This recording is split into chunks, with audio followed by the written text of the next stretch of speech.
Do you read the news and see how all the great geopolitical powers are arming up? Russia, China, US, also India and Pakistan. A great war is coming. This war is prophesied in Bible, is prophesied in Quran, is prophesied in Hadith. So we are going to see some great events in the future, inshallah, if the prophecies hold true. You see, man has become so arrogant in this time. He thinks that his mind is greater than Allah. Man thinks his mind is greater than Allah. We have science that can create spaceships and travel into the stratosphere, into space, into Mars. And that makes us think that we are great. But it is not we, it is Allah that allows for this to happen. We have technology to go into genes, and we can create so-called chimera viruses, and we can alter genes, and we can alter DNA, and now we think we are great. But it is not we, it is Allah that does this. We have machine learning. I've used machine learning myself in the programming language of Python. We have artificial intelligence, and we have data mining and data analysis of large quantities of data, and that makes us think that we are great. But it is not we, it is Allah that is doing it. But man thinks that he is doing it. Man is so involved in the worldly life right now. Man is so focused on dunya, the material world, and the pleasures and enjoyments of the material world. This materialism is the great plague of this time. The Gnostic mystic said that the material world is Satan. I would say the same. The greatest enemy we have in this time and the source of kufr is materialism, and focus on the material world and focus on the worldly life. We think that we are so great, but the power behind it is Allah, the infinite light. So we have come to the point of Babylon. Have you read about Babylon? Babylon is written about in Bible, in Torah. It's written about in Quran. We have become like the people of Babylon who think that we are greater than God because we have a great civilization. We have become like Pharaoh with the great empires of Egypt. So the Pharaoh believes he is God, and he believes his magicians can do anything. Any type of sign from Allah subhanahu wa ta'ala, no, Pharaoh think he is better. This has affected even religion. Nowadays, the practice we see which people call Islam, they say Islam with their mouth. It is Dunyaism. It is showing off with cars, expensive clothes. Even hijab have become a fashion thing. You should wear beautiful hijab and the latest fashion and makeup and all of those things. You don't even pray your 5 daily salat, but then when it's Ramadan, you make a big deal out of your Ramadan and you act so holy. And when there is iftar, you break your fast, you make a big show out of your eating. We have become dunyaist, we have become material. And kufr has entered the hearts of humanity. So indeed, what did Allah do with the people of Noah? Allah destroyed them. What did Allah do with the people of Sodom and Gomorrah? Allah destroyed them. What did Allah do with Pharaoh? Allah destroyed Pharaoh. What happened with the Roman Empire? It was destroyed. What happened with the Persian Empire, the Greeks? They were all destroyed. The Egyptians were all destroyed. What happened with the great Muslim civilization? It also fell up astray. The Ottoman Empire fell. The British Commonwealth has been falling apart. The British Empire as well. What is happening to America? Yeah, the superpower right now is America. I remember when I was young, I was in New York City in like 2002, 2003, somewhere at that time. It was so beautiful, so big city, filled with, creativity and all of that thing. I was in New York City in 2019. That's like many, many years later. It was not the same city. I could not believe that this was the New York that I liked when I was younger. The city was falling apart. The infrastructure was old. It was rusty.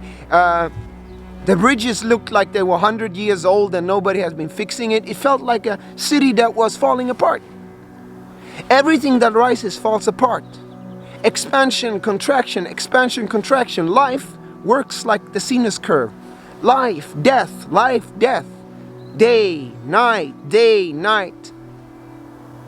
Summer, autumn, winter, spring, summer, autumn, winter. Right now we are in spring, so we are in a growth phase. The plants are coming to life, but once they will also die in the autumn. There is not just permanent order, there is also chaos. What is chaos? Chaos is one of the names of Allah. Al-Qahar, the destroyer. Yes, Allah brings destruction. Allah brings chaos also. Allah creates and Allah destroys. Allah brings to life. Allah, Ya Mumit, takes life. Allah is the killer. Allah is the death bringer. Every civilization that rises has to fall one day. And right now, sharing some meditations I've had, we are seeing the end days of this current civilization. All of the signs that we can see, if you believe, Ya ayyuhallazina amanu. Ya ayyuhallazina amanu. Are you one of those who believe? Can you see the signs of the end day? The akhirul zaman. The akhirul zaman. Apocalypse, Armageddon, whatever name you want to use. The end times. The sa'at, the hour. When will the hour come? As in Hadith Jibril. Have you read Surah Al-Qiyamah? The 75th chapter of the Quran, of the resurrection. Have you read Surah Al-Waqiyah, the great event, chapter 56? There are many prophecies of the end times. We are seeing all the signs of the fall of this current world. We are seeing a point where man has created so much science into death and science into weaponry. We have nuclear weapons, not only fission weapons, but fusion weapons, so-called thermonuclear weapons. Castle Bravo, Tsar bomb in the 50s and 60s. I think the US has something around 7,000 nuclear weapons, and Russia has something around 7,300. Enough to destroy the world many times over. Because when you blow one of those thermonuclear weapons, like when they blew the Tsar bomb in the 60s, the shockwave was so powerful, it circulated the entire Earth 3 times. The shockwave circulated the Earth 3 times. That's how powerful that bomb was. We have many of these thermonuclear weapons.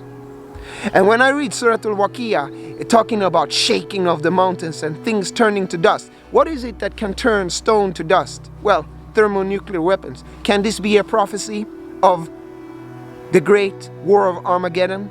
The great final war? The so-called World War III?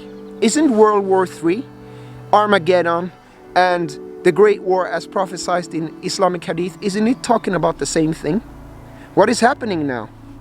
I saw Vladimir Putin deliver a warning message to the United States in his annual speech. China has been arming up in the South China Sea. There is tension around Taiwan. There is tension between India and Pakistan, also nuclear nations. What's going to happen? I don't know.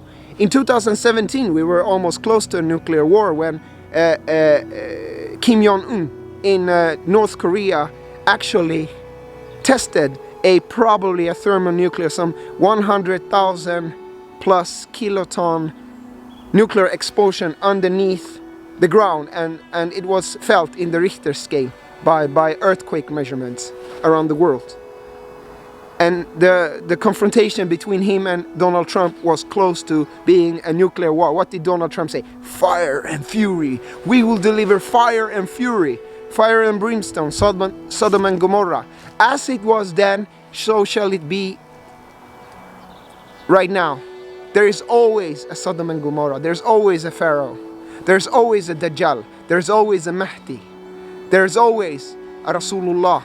That's a deep teaching. We'll get into that in the future, what it means that there's always a Rasulullah. Because Prophet Muhammad ﷺ was Khatim Nabiin. He was seal of prophets, seal of prophecy. It didn't say Khatim or Rasul. That's a deep teaching. Anyway, things are going to happen in the future. And what are those UFOs that people are spotting? Isn't that a prophecy as well? Ezekiel, we are required to believe in the Bible and the Torah. Ezekiel saw the wheel in the sky. And now we are seeing these flying objects that are defying the laws of gravity all over. NASA have released them. Fighter pilots in F-18s have released pictures of these flying objects in the sky. What are those? What's going to happen?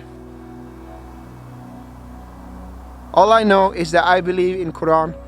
As it says in chapter 56, we will be divided into 3 groups. The people to the right, the people to the left, and the people in front. In this time, we want to be believers. We want to believe in Allah. Hasbunallahu wa ni'mal wakil. A lot of my teachings, inshallah, deals with belief.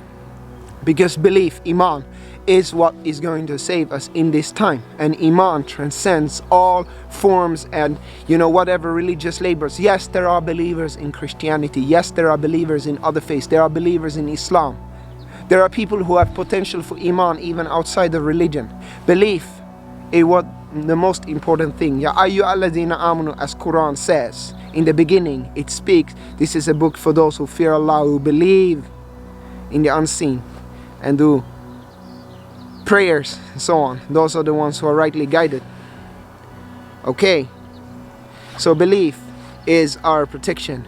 We have to believe in Allah. We have to believe in the prophecies because they speak about this time. There are many of the signs that Prophet Muhammad ﷺ predicted that has happened. He has predicted the airplanes. He has predicted the TV. He has predicted that they will build tunnels in Mecca. He has predicted they will compete about building higher buildings. He has predicted so many of these things, and all of these are signs. Let's wake up, brothers and sisters. Many things are happening. Tensions are increasing in the world. What is SARS-CoV-2, or the so-called coronavirus? Did it come from zoological origin, meaning from a bat to a pangolin to a human, or pangolin, bat, then human, in a market in Wuhan? Or did it come from the Wuhan research laboratory, level 4 laboratory, where they have been doing research on viruses and chimera viruses, so-called, when you genetically modify viruses? We have been doing this for at least 20 years. So this is known research. You don't know. But we are living in special times. We are living in end times. And in this time, what is going to save us is belief. Let's believe. Let's pay attention to the signs. And if we see signs, let's not be quick to reject. That's kufr. That can be kufr from our side. There's one thing that is going to save us in this time. We can claim to be mu'min or believers as much as we want. Whether that is true or not, it will be tested by Allah. Your belief will be tested by Allah. Whether you are a believer or not, a mu'min or not, it will be tested by Allah. You are Christian, or you are a true believer in God, that will be tested by God. My belief, it will be tested by Allah. So we can claim whatever we want, but we will be tested by our belief. So the advice, spiritual advice, let's all go back to ourselves and ask ourselves, are we as good as we can be? Can we develop ourselves? Can we meditate? Can we know ourselves better? Let's be good people. Let's be kind to other people. Let's meditate and reflect on ourselves. Let's believe in God. Let's do our prayers. Let's try to be sincere. This dunya is only temporary. Let not heart be filled with love for dunya. Love for Allah, not love for dunya. If your heart is in love with this dunya might not be here in the future. It might be destroyed by chaos, by the bringer of chaos, the bringer of the destruction, Al-Qahar. Allah Al-Qahar. Hopefully this video was interesting. Assalamu alaikum.